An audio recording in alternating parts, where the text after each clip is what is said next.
नमस्कार, मैं हूं पवन त्यागी। कांग्रेस ने कर्नाटक में बहुमत हासिल कर लिया है और अब 20 तारीख को वहां सरकार शपथ ग्रहण समारोह करने जा रही है। सिद्धरमैया सीएम के रूप में शपथ लेंगे और वहीं डिप्टी सीएम के रूप में डीके शिवकुमार शपथ लेने वाले हैं। लेकिन सरकार बनने से पहले ही जो जनता से वादे किए गए थे कांग्रेस के द्वारा, अब कांग्रेस के लीडरों ने यू टर्न लेना शुरू कर दिया है, यानी पलटी मारनी शुरू कर दी है। कांग्रेस के अब जो कर्नाटक सरकार में डिप्टी सीएम बनने जा रहे हैं डीके शिवकुमार, इन्होंने अपनी कई सभाओं में, जब बजरंगबली वाला मुद्दा उठा था, जब बीजेपी ने इन्हें घेरना शुरू किया, क्योंकि इन्हीं के लीडरों ने यह वादा कर दिया था कि अगर हम सत्ता में आएंगे तो हम बजरंग दल को बैन कर देंगे। इसको लेकर के कड़ी प्रतिक्रिया हुई और प्रतिक्रिया के जवाब में कांग्रेस के नेताओं ने यह तक कह दिया कि ये सब जो बयानबाजी है ये गलत है और हम तो हनुमान भक्त हैं। यहां तक कि जो कांग्रेस के ये सीनियर लीडर है, जो डिप्टी सीएम बनने जा रहे हैं डीके शिवकुमार, इन्होंने तो ये घोषणा कर दी कि कांग्रेस की सरकार यदि कर्नाटक में आई तो हम सरकार के खर्चे से हनुमान मंदिर बनवाएंगे। हालांकि तभी इसको लेकर के स्मृति ईरानी, जो कि केंद्रीय मंत्री है, उन्होंने प्रेस कॉन्फ्रेंस में बाकायदा इनको टोका था कि भैया डीके शिवकुमार जी, आप जो ये घोषणा कर रहे हैं वोट लेने के लिए, अपने आप को हनुमान भक्त बता रहे हैं और ये घोषणा आपने कर दी कि हम सत्ता में आएंगे तो हनुमान मंदिर बनाएंगे। तो स्मृति ईरानी ने चुटकी ली थी और उन्होंने कहा कि जरा इस घोषणा के बारे में पहले आप सोनिया गांधी से या प्रियंका गांधी वाड्रा से कंफर्म तो कर लो कि वो आपको बनाने भी देंगे कि नहीं। ये इसीलिए कहा जा रहा था कि कांग्रेस में तो ये कल्चर ही नहीं है, ये तो मंदिर के विरोधी है, ये तो सनातन के विरोधी हैं, ये तो हिंदुत्व के विरोधी हैं, ये मंदिर बनाएंगे। लेकिन डीके शिवकुमार ने ये बाकायदा वादा किया था और अब उससे यू टर्न ले रहे हैं। आपको बता दें, जो इन्हीं के पूर्व सीएम है वीरप्पा मोइली, उन्होंने उसके बाद ही कह दिया नहीं नहीं ऐसा हमारा कोई बयान नहीं है। मतलब बजरंगबली पर, बजरंग दल पर बैन करने की बात जो थी वो तब उससे मुकर गए। और कांग्रेस के ही लीडर ये कह रहे थे हम सत्ता में आएंगे तो हम हनुमान जी का मंदिर बनवाएंगे। मतलब यह है कि सरकार अभी बनी नहीं, शपथ ग्रहण हुआ नहीं। इसी में डीके शिवकुमार पत्रकार से एक इंटरव्यू में अब वो ये कह रहे हैं कि जो महिलाओं को पेंशन की बात हुई थी, क्या सरकार ये महिला पेंशन देगी, क्योंकि इन्होंने 5 गारंटी दी अपने घोषणा पत्र में, जिसमें इन्होंने कहा कि हर परिवार में जो महिला मुखिया है, प्रमुख महिला, उसको हम हर महीने, इन्होंने घोषणा कर दिया कि हर महीने 2000 रुपए देंगे। जितने भी बेरोजगार ग्रेजुएट्स हैं उनको हम 3000 रुपया प्रति माह देंगे। जितने भी कर्नाटक के युवा डिप्लोमा होल्डर है उनको 2000 रुपए महीना देंगे। और महिलाओं को बस में, सरकारी बसों में फ्री यात्रा करने की छूट होगी। 200 यूनिट तक बिजली फ्री करेंगे, ये गारंटी इन्होंने दी। और इसको कहा था कि 10 किलो चावल हर घर में दिया जाएगा, ये गारंटी है। लेकिन अब जैसे ही पत्रकार पूछ रहे थे, आज तक के एक जाने माने पत्रकार हैं, वो इंटरव्यू कर रहे थे डीके शिवकुमार का, और सरकार में शपथ ग्रहण से कुछ दिनों पहले ही, मतलब कुछ घंटे कह सकते हैं, उनका इंटरव्यू ये प्रसारित हुआ है। बाकायदा ये मीडिया में पड़ा हुआ है, आज तक चैनल पे आप देखेंगे, वो इंटरव्यू कर रहे हैं कि भाई आपने ये वादा किया है सरकार ने। तो उन्होंने सवाल किया कि भाई आप ये वादा पूरा कैसे करेंगे कि महिलाओं को 2000 रुपया दिया जाएगा, कितना पैसा बैठता है, ये पैसा कहां से आएगा। तो डीके शिवकुमार पलट गए, उन्होंने कहा हमने ये थोड़ा ही कहा था हर महिला को थोड़ा ही दिया जाएगा, जरूरतमंद को दिया जाएगा। अब सवाल यह है कि अभी सरकार बनी नहीं है, तो क्या कर्नाटक की जनता को मूर्ख बना दिया गया है? क्या कर्नाटक की जनता का वोट लूटने का ये खाली खाली एक घोषणा पत्र नहीं, ये एक धोखाधड़ी का पत्र था? सवाल है। और ये सवाल इसलिए भी बनता है क्योंकि याद करिए, राहुल गांधी जब खड़े होकर 2018 में राजस्थान में चुनाव था विधानसभा का, और वहां एक सभा में गिनती गिनवा रहे थे, ये देखिए 10 तक गिनती गिनिए, 1 2 3 4, और उन्होंने कहा 10 दिन जब पूरे होंगे सरकार के शपथ ग्रहण के, पहली कैबिनेट की मीटिंग में सभी किसानों का कर्जा माफ कर दिया जाएगा। राहुल गांधी ने घोषणा की थी। उसके बाद हुआ क्या, आज आप देख लीजिए 2023 चल रहा है, तो आज तक राजस्थान के किसान इंतजार कर रहे हैं कि उनका कर्जा कब माफ होगा। जो ग्रामीण बैंक है उनसे जिन्होंने लोन ले रखा था वो तो माफ हो गया, लेकिन जो नेशनलाइज बैंक है एक भी रुपया किसी किसान का माफ नहीं हुआ है। तो राहुल गांधी जी वहां गिनती गिनवा रहे थे और इसी बेस पर भारतीय जनता पार्टी के नेता कर्नाटक की जनता को समझा रहे थे कि भाई किस पे विश्वास कर रहे हो, ये वो सरकार है, ये वो पार्टी है कांग्रेस जो वादा खिलाफी करने के लिए ही जानी जाती है। ये जो वादा कर लेते हैं वो कभी पूरा नहीं करेंगे, तो इनके झांसे में मत आइए।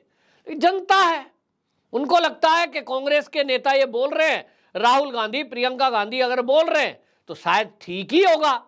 लेकिन अब डीके शिव कुमार का इंटरव्यू जो प्रसारित हो रहा है जिसमें वो कह रहे हैं कि भैया हमने सब महिलाओं के लिए तो नहीं कहा था, जरूरतमंद को देंगे। तो अब ये बताइए डीके शिव कुमार जी क्या कैसे सिद्ध करेंगे, कैसे पता लगाएंगे महिलाओं की जरूरत है कि नहीं है, क्या पैसा किसी की जरूरत नहीं है। भाई करोड़पति महिलाओं की बात छोड़ दें, जिनके पति या बेटा कोई लाखों करोड़ों रुपया कमा रहा होगा उसकी जरूरत छोड़ दें एक बार को कि उनकी माओं के पास लाखों रुपए अकाउंट में रहते होंगे। लेकिन भाई वो जो महिला है परिवार की, हर एक महिला की अपनी एक जरूरत है, वृद्ध अवस्था में ज्यादा जरूरत है, और चाहे बेटा कितना भी कमा रहा होगा तब भी अपना पैसा जेब में रहता है महिला के, तो उसके पास एक पैसे की पावर होती है, अपनी मर्जी से वो खर्च करे। तो आपने कह दिया कि हम जरूरतमंद को देंगे, कैसे पता लगाओगे किसकी जरूरत है कि नहीं है? क्या इसके लिए कोई आप सर्वे करेंगे? कैसे क्राइटेरिया? मतलब कुल मिलाकर अब ये हो गया, ये इन्होंने पहले ही बता दिया कि वादा पूरा करने वाले नहीं है। और आपको बता दूं, ये वादे की बात जहां तक है, ये तो जनता से किया हुआ वादा है। उसी जनता के वादे में अब अगली बात ये भी कही जा रही है कि आप ये कैसे पता लगाओगे कि जो ग्रेजुएट्स हैं या जो डिप्लोमा होल्डर है, जिनको इन्होंने 3,000 और 2,000 रुपया महीना युवाओं को देने का वादा किया है, कर्नाटक के युवा बड़े खुश हो रहे हैं कि उनको 3,000 रुपया महीना मिले करेगा। कैसे पता लगेगा कि वो बेरोजगार है कि वो नौकरी पे है? बेरोजगार है तो वो पैसा आप देंगे? इस पर भी सवाल उठ रहा है।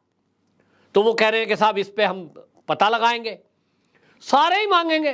तो कह रहे सबको तो नहीं देंगे, तो किस किस को देंगे किसको नहीं देंगे कोई क्लियर नहीं है। 10 किलो चावल बांटना है तो चावल केंद्र सरकार की योजना से दिया जा रहा है, इसके एक्स्ट्रा देंगे हर घर को 10 किलो चावल। अपने आप में एक सवाल उठ गया है, और इन पे ये सवाल इसलिए उठ गया क्योंकि ये कांग्रेस का आप रूप देखिए कि कर्नाटक में इन्हीं के नेता डीके शिव कुमार हैं जिन्होंने पार्टी के लिए जी जान लगाई और इतने साल दिए, और जब सरकार बनाने की बात आई, मुख्यमंत्री चुनने की बात आई, तो सवाल आ गया कि भाई पार्टी आला कमान तय करेगा। पहले का क्या गया? पहले यह कहा गया कि कर्नाटक के जो विधायक जीत के आए हैं ये विधायक अपनी पसंद बताएंगे और उस पसंद से तय होगा।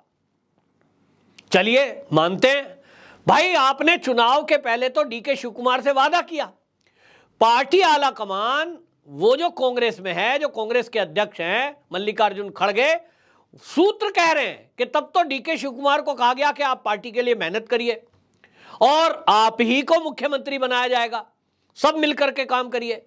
इधर सिद्धारमैया को कह दिया गया आप चुपचाप अपना काम करिए, मुख्यमंत्री तो आप ही बने। मतलब दोनों को कह दिया गया और दोनों ने अपने अपने तरीके से मेहनत करी। अब जब सरकार बनाने की बात आई तो यहां यह हो गया कि राहुल की पसंद का बनेगा कि सोनिया की पसंद का बनेगा।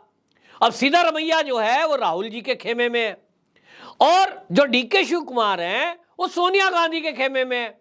दोनों में कलेश। आपको ये बता दूं कि दोनों नेताओं के पास कर्नाटक के विधायकों की पावर बराबर बराबर है। यदि 135 विधायक कांग्रेस के हैं तो उसमें से लगभग 70 से 80 विधायक डीके शिव कुमार के लिए चाहते हैं कि वो मुख्यमंत्री बन जाए। वही 70 से 80 ये भी कह रहे हैं कि भाई ठीक है, सिद्धारमैया पुराने हैं, पहले एक बार सीएम बन चुके हैं, अब की बार डीके शिव कुमार को मौका दिया जाए। लेकिन नहीं, वादा खिलाफी तो कांग्रेस में कल्चर है, तो किसकी चलेगी? आजकल राहुल कैंप की ज्यादा चल रही है। राहुल गांधी के जो निकट है आजकल उसकी चल रही है। ये बात अलग है कि आप ये देखिए कि यहां भी दो फाड़ है।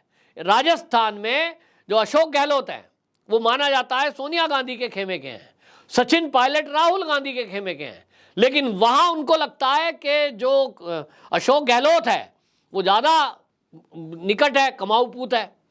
सचिन पायलट को अलग थलग कर दिया गया है। लेकिन यहां इनको लगता है कि सिद्धरमैया जो है वो पुराना है, उसमें ज्यादा भरोसा है। डीके शिव कुमार को साइड कर दिया गया, उनको डिप्टी सीएम तक कह दिया गया और कह दिया गया 2.5 साल बाद भाई आपको सीएम कर दे। और तीसरा एक और आपको बता दूं, यहां आपको बताऊं, याद होगा जो मुस्लिम वोट लेने के लिए इन लोगों ने वादा किया और वहां के वक्फ बोर्ड के जो अध्यक्ष हैं, हालांकि वो एक सरकारी संस्था है, लेकिन उन्होंने खुलासा किया है कि कांग्रेस ने कर्नाटक चुनाव में मुस्लिम वोट लेने के लिए मुस्लिमों से वादा किया कि यदि हमारी सरकार बनती है तो हम एक मुस्लिम चेहरे को डिप्टी सीएम बनाएंगे और महत्वपूर्ण मंत्रालय आपको दिए जाएंगे। और इस बेस पे वो 5 मंत्रालय मांग रहे हैं, डिप्टी सीएम मांग रहे हैं। लेकिन यहां सवाल यह उठा कि जब सिद्धरमैया को सीएम बनाने की बात आई और डीके शिव कुमार को यह कहा गया कि भैया आपको तो अभी डिप्टी सीएम बनना पड़ेगा, सीएम आपका नंबर 2.5 साल बाद आएगा। जब यह क्लेश हुआ, हालांकि शुरू में वो मान नहीं रहे थे, उन्होंने एक घोषणा भी कर दी थी कि मैं एक आम कार्यकर्ता की तरह काम करूंगा, एक विधायक की तरह काम करूंगा। ठीक है, आपने फैसला किया सिद्धरमैया को बनाने का, आप बनाइए, लेकिन मैं एमएलए की तरह काम करूंगा। फिर बात आ गई कि किन्हीं ने कहा होगा भाई डिप्टी सीएम ही पद ले लो, पावर में तो रहोगे, आपको एक अच्छा मंत्रालय भी दे दिया जाएगा। तो आपको बता दूं कि जब डिप्टी सीएम स्वीकार जो किया है डीके शिव कुमार ने, उसमें एक कंडीशन लगा दी कि मैं डिप्टी सीएम रहूंगा तो एक और डिप्टी सीएम नहीं बनेगा, यानी 2 आप डिप्टी सीएम बनाना चाहेंगे, ये मुझे स्वीकार नहीं है। तो अब इसमें मामला अड़ गया कि जो मुस्लिमों से वादा किया था वो भी पूरा नहीं होगा। ना मुस्लिम किसी एमएलए को बढ़िया मंत्रालय मिलेगा। 3 मंत्रालय इन्होंने मांगे थे, एक तो मांगा गृह, एक मांगा इन्होंने शिक्षा और एक मांगा इन्होंने वित्त। इन तीनों में से मुस्लिम विधायक को कोई मंत्रालय मिलने नहीं जा रहा, ऐसा सूत्रों के हवाले से खबर है। यानी तय हो गया कि महिलाओं के साथ जो कांग्रेस ने वादे किए थे वो पूरा नहीं हो रहा है, जो युवाओं के साथ वादे किए थे वो भी ठीक से पूरा नहीं हो किया जा रहा है, और मुस्लिम से भी जो वादे किए थे वो भी केवल उनका एक मुश्त वोट लेने के लिए किया गया था, अब वो भी पूरा नहीं हो रहा है। तो सरकार बनने के पहले ही कांग्रेस के नेताओं के यू टर्न और धोखा उनके द्वारा दिया गया वो सामने आने लगा है। देखते जाइए आगे आगे होता है क्या। वंदे मातरम।